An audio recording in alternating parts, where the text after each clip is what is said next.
Opa, Alberto, arratsaldeon, Alberto. Sí que tenemos una idea, un proyecto para cambiar la OTA, ¿no? Lo que pasa es que nosotros entendemos la OTA como una herramienta más dentro de una política de movilidad integral para todo Durango.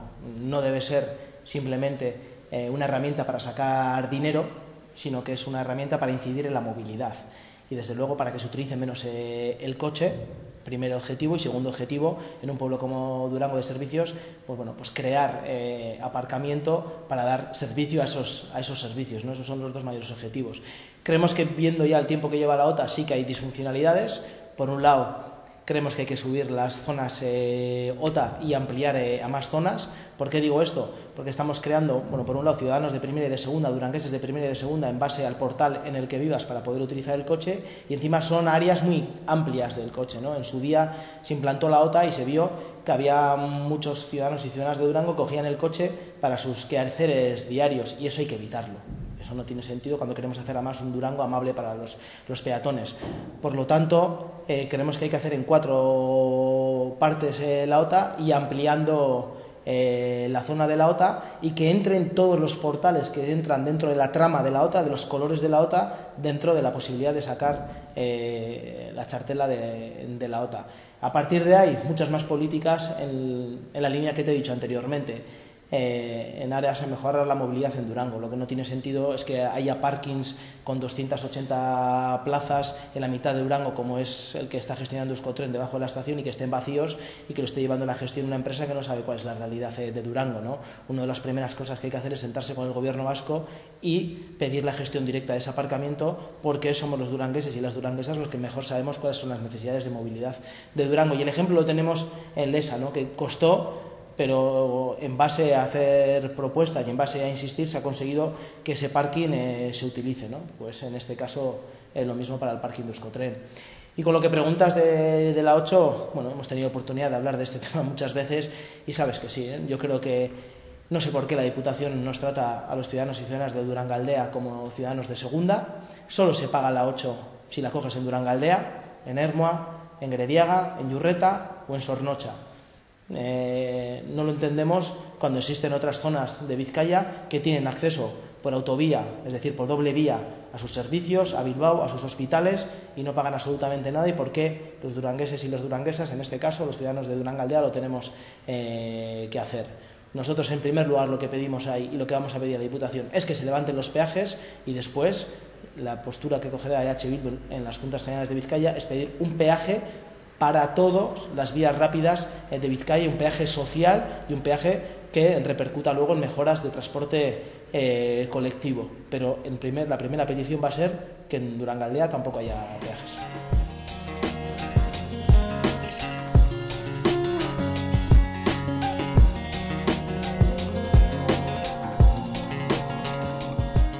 Arratsaldeon, lehenengo eta behin.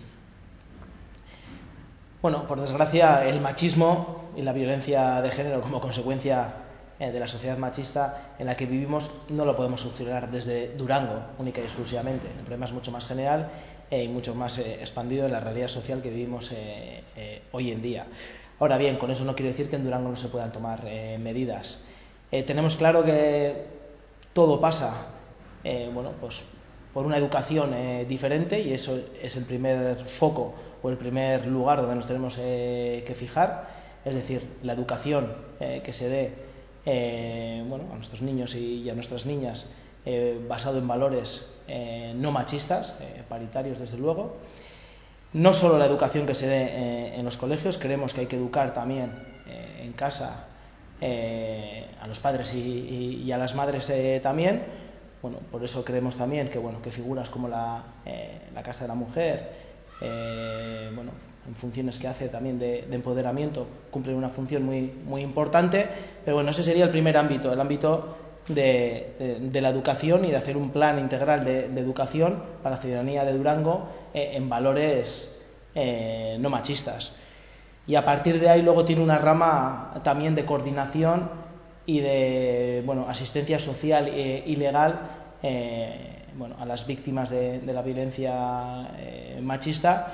Creemos que, por desgracia, por los casos que ha habido en Durango, eso se ha ido mejorando y se ha ido perfilando ese sistema asistencial, tanto social como jurídicamente, pero creemos que es una pata muy importante para que, por un lado, ninguna víctima de violencia machista se vea abandonada, y por otro lado, para que el mensaje que transmitamos es que eso se persigue y que quien maltrata a una mujer o a un niño o a una niña dentro de un entorno de violencia machista la paga, y las instituciones se lo van a hacer pagar.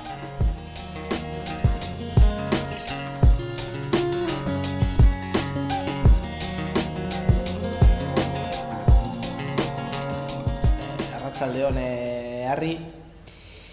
Pues bueno, cuando he visto en los medios de comunicación los resultados de la encuesta, y que ya nos los habíais avanzado, ¿no?, en la calle, bueno, la primera idea que me viene en general es que 12 años después de estar en este ayuntamiento hay temas que siguen siendo problemáticos en Durango y que no se arreglan, ¿no?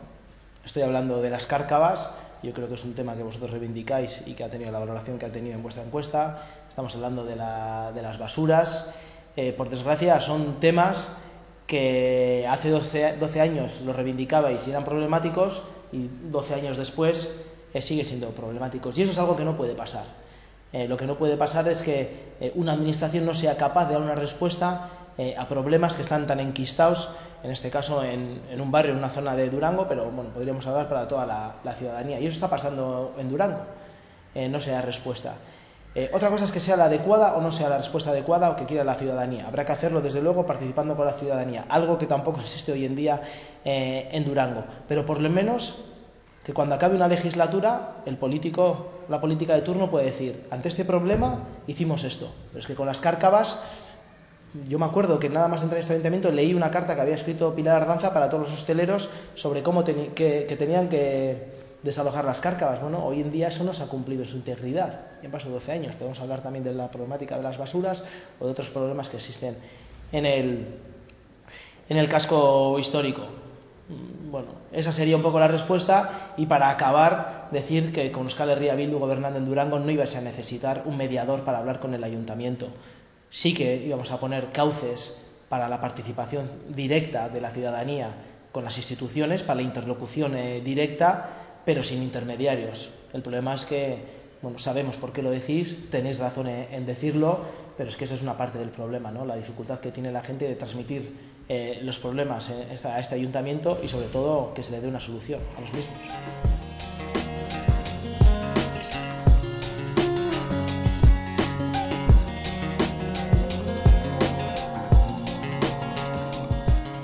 Aupa, Cayetano y Carlos. Bueno, en primer lugar, decir que negociaciones como tal con la corporación no han existido. Habrá existido con el gobierno municipal, habrá habido negociaciones, pero con toda la corporación no ha existido. Con Euskal Herria Bildu nadie ha venido a negociar nada. Lo cual no quiere decir que conocemos el problema, que conozcamos el problema que existe, entre otras cosas, porque, por ejemplo, pues Cayetano, bueno, pues más de una vez ya nos lo ha transmitido. Bueno, en ese aspecto sabéis que son competencias, en este caso del Gobierno vasco, y que el Ayuntamiento lo que tiene que hacer es demostrar su disponibilidad en el caso de un centro de rehabilitación, o de adaptar las instalaciones que tengamos deportivas para que puedan servir de rehabilitación. Y en el caso de la ambulancia medicalizada, una competencia exclusiva del Gobierno vasco. Ahora bien, esto no es óbice para que el Ayuntamiento, una de las primeras cosas que haga es sentarse con el Gobierno vasco, porque tenemos muchas cosas que hablar en Durango con el Gobierno vasco, con diferentes áreas del Gobierno vasco, y exigir cosas que son de perogrullo, ¿no? Lo de la ambulancia medicalizada, bueno, primero por un derecho básico sanitario, pero luego también porque tenemos una actividad deportiva muy alta también en Durango, con clubes que están jugando en categorías bastante altas, sea en rugby, en fútbol, en baloncesto o en otros deportes, y se exige una ambulancia de estas características.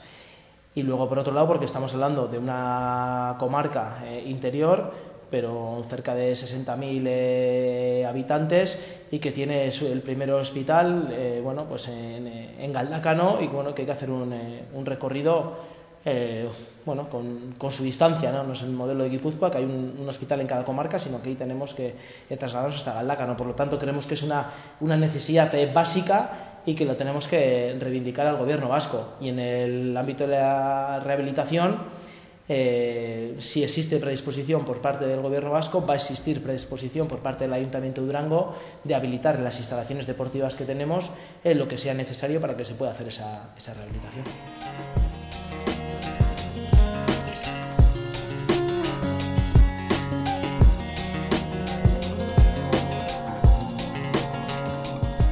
Arratsaldeon, lehenengo eta behin.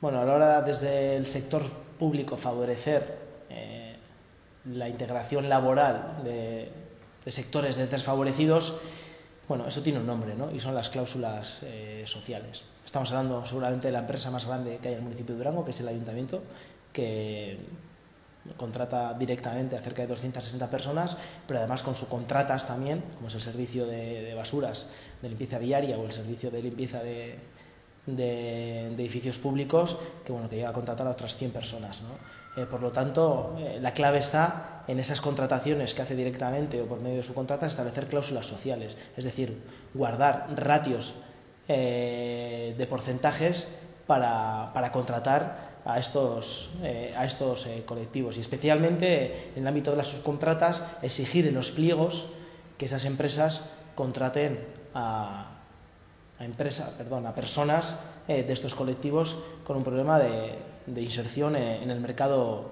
laboral. Por lo tanto, este es nuestro programa, es lo que está haciendo Bildu en Guipúzcoa, ha sido pionero, y es implantar de una manera sistemática y haciéndolas cumplir las cláusulas sociales en la contratación. Pero eso es una parte. Además está la posibilidad de que haya planes de empleo específicos para estos sectores.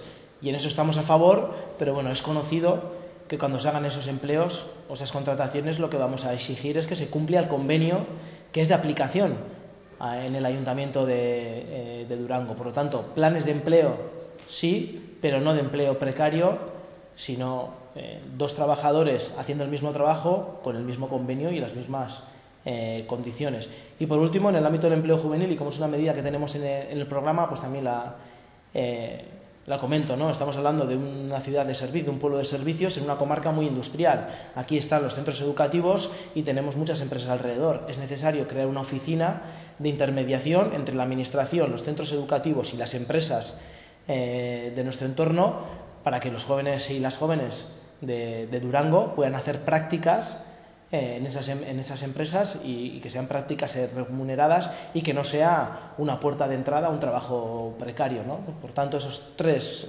serían las medidas que en cuanto entremos a gobernar implantaremos en Durango.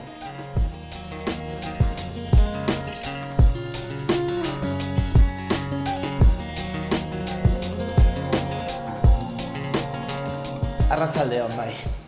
Bueno, pues el descrédito en la política está generalizado, pero la manera más eficaz de hacer frente a ese descrédito es dar a conocer los datos y la transparencia. Yo alguna vez ya lo he hecho, no tengo ningún problema. Yo hoy en día soy parlamentario y como parlamentario cobro 2.700 euros. Entrego el resto de mi nómina, que es aproximadamente un 35% a mi partido, y eso es mi sueldo. Bien, yo voy a dejar el Parlamento para venir a Durango, y mi sueldo en Durango como alcalde de Durango va a ser 2.300 euros. EH Bildu tiene un compromiso que es bajar el 50% de los sueldos que existen hoy en día en el Ayuntamiento de Durango. Nosotros sí que creemos que a la política tiene que tener una remuneración. Estamos hablando de un pueblo de 30.000 habitantes con una responsabilidad importante, pero lo que no nos parece es que haya sueldos de 53.000 euros como hay en estos momentos en el Ayuntamiento de Durango. Esa ha sido nuestra reivindicación toda esta legislatura, y por lo tanto nuestro compromiso es bajar un 50% los sueldos que existen hoy en día de cargos políticos en el Ayuntamiento de Durango, y ese es el compromiso que hoy aquí, delante de quien esté viendo este vídeo, tomo como representante en este caso de Euskal Herria Bildu.